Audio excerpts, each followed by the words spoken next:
That's before us, is there an interpretation that it would authorize cameras other than in public places?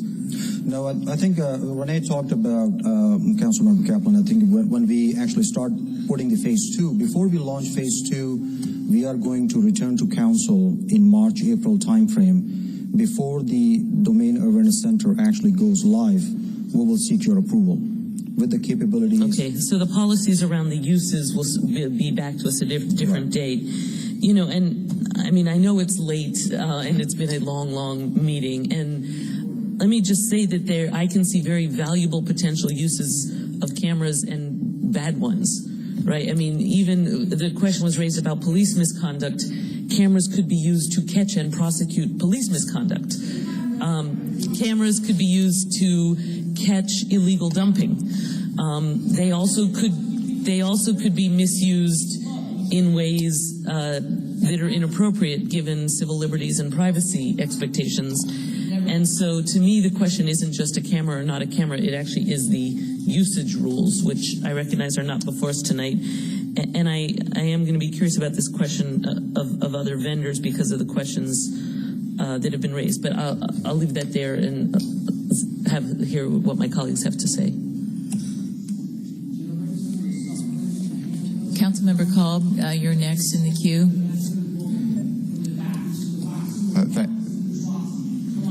Thank you, Madam President.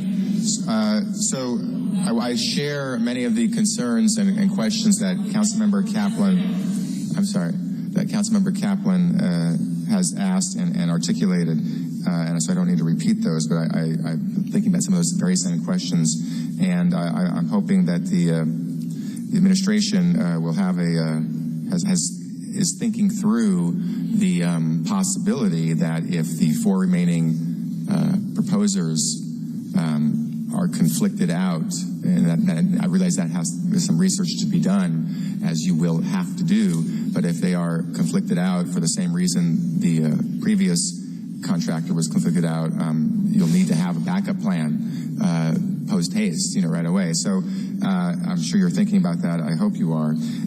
Instead of repeat many of the concerns and questions that Councilmember Kaplan articulated, which I share, and in all honesty, I share at least some of the concerns that I heard from the speakers, and I want to acknowledge the fact that there were twice as many speakers potential speakers who weren't here because we were so late, so we should all remember that the actual crowd would have been 2 or 3 times as larger. But I did want to acknowledge one question that came up by a speaker and also came up, I think, in an email either yesterday or last week that I wanted to add to this resolution. So I'm going to propose some language to the resolution before us, which is, fortunately, it's consistent with what Ms. Domingo just articulated. It was going to be the public process for the creation and vetting and engagement for the privacy and data retention policy. So in the resolution before us, it's a 3-page resolution. On page 3, where it currently says, further resolved that the 3 further resolved sections added by the City Council, Resolution 84593 at the meeting of July 30th are incorporated into this resolution. I'm adding to that sentence the following. I'm requesting that this be added. Resolution, with the addition that the staff process for developing the privacy and data retention policy shall include public outreach and engagement with expert and community stakeholders, at least 1 public meeting and a public comment period prior to submission of the proposed privacy and data retention policy to the Public Safety Committee and the Council for approval. It sounds like that's what you're already planning on doing, and then some. And I think we're going to make sure that happens. But I want to put that into the resolution, which it was only implied previously, and now it be stated in the resolution. And that's my proposed amendment. Is there a second for that? Are you moving the resolution with that amendment? Yeah, I'm moving the resolution with that amendment. I will second that. Okay, thank you. Come on, somebody stop us, please. Nobody here is in favor of this. Not a single person. Please. All right, Mr. Gallo. Are you in the queue?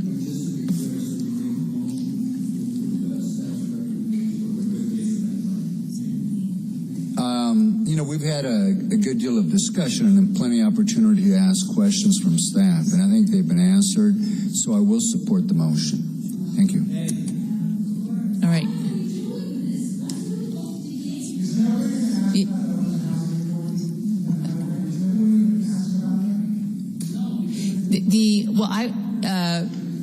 I will ask about it.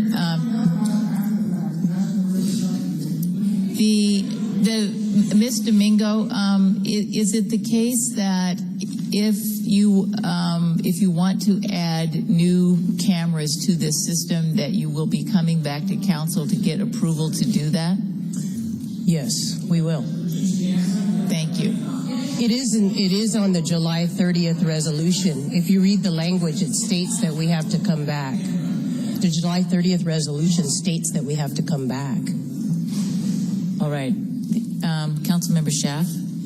Thank you. And I was actually a little disappointed that when you put the changes in the resolution from the Public Safety Committee, I was hoping that you would actually put the 3 resolves from the July 30th resolution in their entirety into this resolution, because then people would have seen that on July 30th we created a permanent requirement that any surveillance system that is part of this must be approved in a public forum, must be approved by the City Council. And let us say that this is not over. This is not over. I continue to be very concerned about the privacy issues, but we have an opportunity to continue to explore not just the privacy issues with the DAC, and I've raised this before, but I'll repeat it. Because you have come here and you've raised these issues, it is making us look at other things. It is making us smarter and better around privacy issues, and we have plenty of ways to go.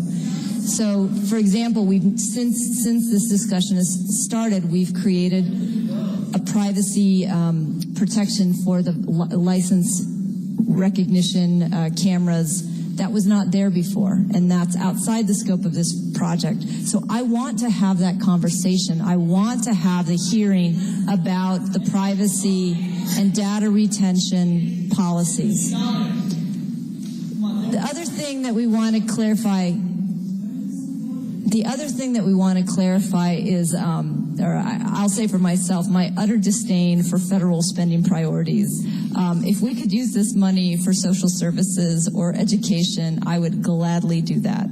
But just to be clear, that's not an option in front of us. Okay, people, what?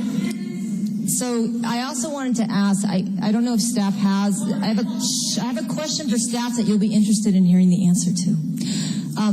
I don't know if you have had a chance, and I'm sorry we kind of all pulled it up on our computers here on the dais, to read the article in the East Bay Express, and whether or not you've had a chance to do that analysis, because it was pretty surprising to find that it appears SIAC perjured themselves in completing our forms.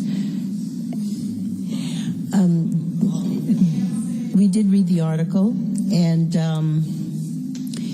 it is possible that what was claimed in the articles with regard to the companies is true, but it is possible. And however, the ordinance really is a very nuanced ordinance, and we need to be able to perform due diligence in order to determine adherence to the policy. So every company will have the opportunity to respond and submit their affidavits with regard to nuclear-free zone. Okay, thank you. I encourage you to remain vigilant on that issue. And then finally, I want to speak to one of the first speakers talked about this not, in fact, you talked about this not being a truly participatory democratic process. And anybody who was with me at City Camp heard my frustration about this process, which is not a dialogue. It is not a place where we're learning from each other and exchanging information and giving you a meaningful opportunity to influence the outcome. And so we have got to do better than this. I know we can, and I am very happy with. I'm very happy with Councilmember Kolb's requirement that we're going to actually have some sit-down, publicly noticed dialogues that are in a much better atmosphere than this, because there are a lot of very smart people in this room that we can learn from. And then finally, I remind people that as we look at the possibilities for the actual policy, there are many options at our disposal. For example, we could require that this center never records at all, ever. That is an option. There's one thing I just discovered is that there is a website that actually is starting to map. You'll find this interesting too. There's a website that's actually mapping where video cameras are in Oakland. Actually, it's a different Joshua Daniels, but his name happens to be Joshua Daniels. So maybe you're doing it also. I'm sure there's more than one. So it's a crowdsourced map. So this is an issue that we have to continue to get better at, but we're not going to do it in this venue. So I look forward to having a more productive venue for discussion and a better, truly participatory democratic process. All right.